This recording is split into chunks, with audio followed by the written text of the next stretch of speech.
मित्र, मी तुम्हाला माझ्या पूर्वीच्या व्हिडिओत सांगितलं की आपल्या दिव्यांग कला विकास केंद्राची दिव्यांग बांधवांची पायवारी पंढरपूरला जात असते.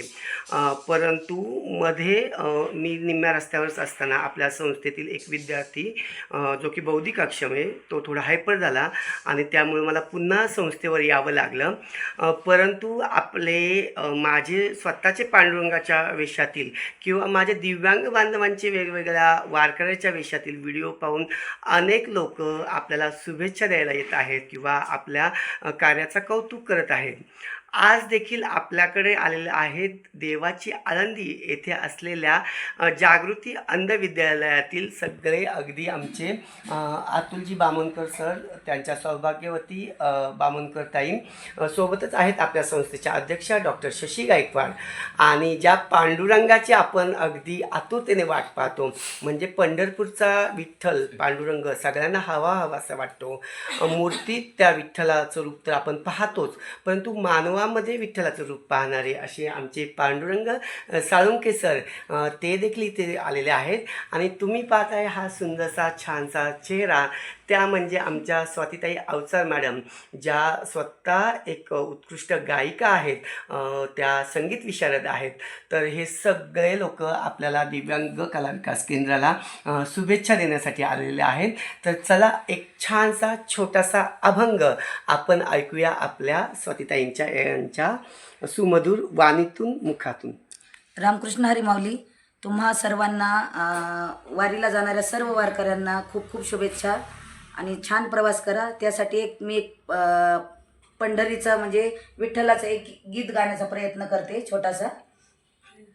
धावून ये विठ्ठला सत्वरी, धावून ये विठ्ठला सत्वरी, सुनी सुनी वाटे तुझी पंढरी, सुनी सुनी वाटे तुझी पंढरी.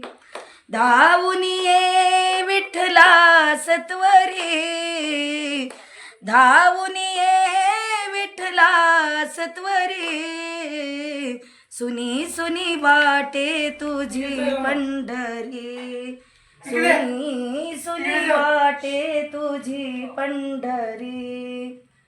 पंढरी सोडून पांडुरंगा गेलाशी का दूर, तू नसताना उदास वाटे तुझे हे पंढरपूर.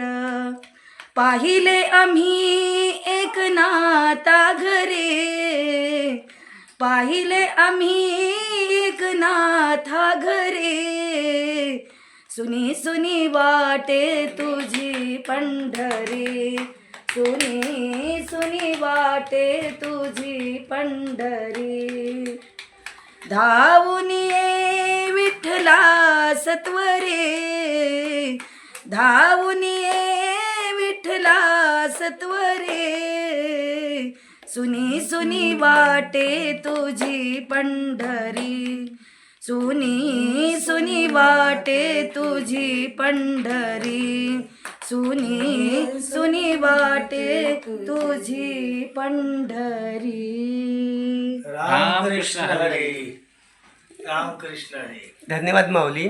खरं तर तुमचा सुमधुर आवाज ताई आम्हाला अगदी त्या पंढरपूरचं विठ्ठलमय वातावरण इथे आपल्या ह्या नंदनवनामध्ये झालेलं आहे. म्हणजे मला सांगताना आनंद वाटतो की आपले जे दिव्यांग बांधव आहेत, जे बौद्धिक अक्षम आहेत, खरं तर जी चालणारी मुलं आहेत त्या मुलांना घेऊन आपण पंढरपूरला जात असतो, परंतु ज्या मुलांना अगदीच प्रवास करणं अशक्य आहे ती मुलं इथे राहतात. आणि खूप छान वाटतं की आज तुमच्या सगळ्यांच्या रूपाने आज आमच्या या दिव्यांग बांधवांना पंढरपूरच्या विठ्ठलाचं दर्शन झालं. रामकृष्ण हरी.